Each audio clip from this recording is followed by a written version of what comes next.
నమస్తే, welcome to Sakshi political reviews. All India Majlis Ittehadul Muslimeen క్లుప్తంగా Majlis party హైదరాబాద్లో పత్తర్గట్టి మున్సిపల్ డివిజన్ నుంచి ప్రస్థానం ప్రారంభించిన మజ్లిస్ పార్టీ ఇంతింతై వటుడింతై అన్నట్లుగా భారత్ వ్యాప్తంగా విస్తరిస్తోంది. జాతీయ పార్టీగా ఎదిగిన మజ్లిస్ ఇప్పుడు పశ్చిమ బెంగాల్ అసెంబ్లీ ఎన్నికల్లో కొంగొత్త ఎత్తులతో ముందుకు సాగుతోంది.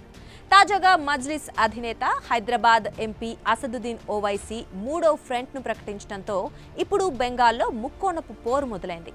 ఇప్పటి వరకు పశ్చిమ బెంగాల్ ఎన్నికల పోరు అంటే అయితే టీఎంసీ లేదంటే బీజేపీ అన్నట్లుగా సాగింది. అయితే తృణమూల్ కాంగ్రెస్ నుంచి బహిష్కరణకు గురైన హుమయూన్ వేరుకుంపటి పెట్టారు. ఆమ్ జనతా ఉన్న యాన్ పార్టీ పేరుతో ఎన్నికలకు వెళ్తున్నారు. ఇప్పుడు మజ్లిస్ చీఫ్ అసదుద్దీన్ ఓవైసీ అతనితో కలిసి ఎన్నికల్లో ముందుకు సాగాలని నిర్ణయించారు. ఇక ఈ నిర్ణయం వల్ల బీజేపీకి కాషాయ పార్టీ సంప్రదాయ ఓటు బ్యాంకుకు ఎలాంటి నష్టం లేకపోయినా టీఎంసీ ఓట్లలో మాత్రం చీలికకు కారణమవుతుందని విశ్లేషకులు చెబుతున్నారు. పశ్చిమ బెంగాల్లో మొత్తం 294 అసెంబ్లీ స్థానాలున్నాయి. ఏప్రిల్ 23, 29 తేదీల్లో 2 దశల్లో ఇక్కడ ఎన్నికలు జరుగుతాయి.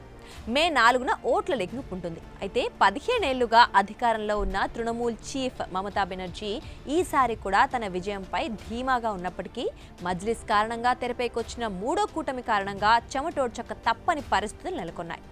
ఎస్ఐఆర్ పేరుతో ఓట్ల తొలగింపు జరగడం కూడా తృణమూల్కు ప్రతికూలంగా మారుతోంది.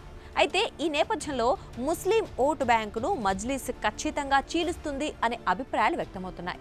మమతకు వ్యతిరేకంగా అన్ని నియోజకవర్గాల్లో పోటీ చేస్తామని ఇప్పటికే హుమయూన్ ప్రకటించగా తమ కూటమి 294 స్థానాల్లో కలిసి పోటీ చేస్తుందని అసదుద్దీన్ వ్యాఖ్యానించారు. అంతేకాదు పశ్చిమ బెంగాల్లో తొలిసారి ఒక ముస్లిం ముఖ్యమంత్రి అయ్యేందుకు ఈ కూటమి అహర్హం పనిచేస్తోంది. మూడో కూటమి అధికారంలోకి వస్తుందా? బెంగాల్లో పాగా వేయాలనే కాషాయం కల నెరవేరుతుందా? మమత ఎత్తుల ముందు విపక్షాల వ్యూహాలన్నీ చిత్తవుతాయా?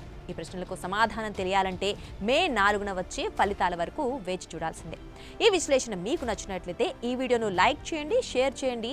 మరిన్ని జాతీయ రాజకీయ విశ్లేషణల కోసం మా ఛానల్ని సబ్స్క్రైబ్ చేసుకోండి. This is Durga signing off.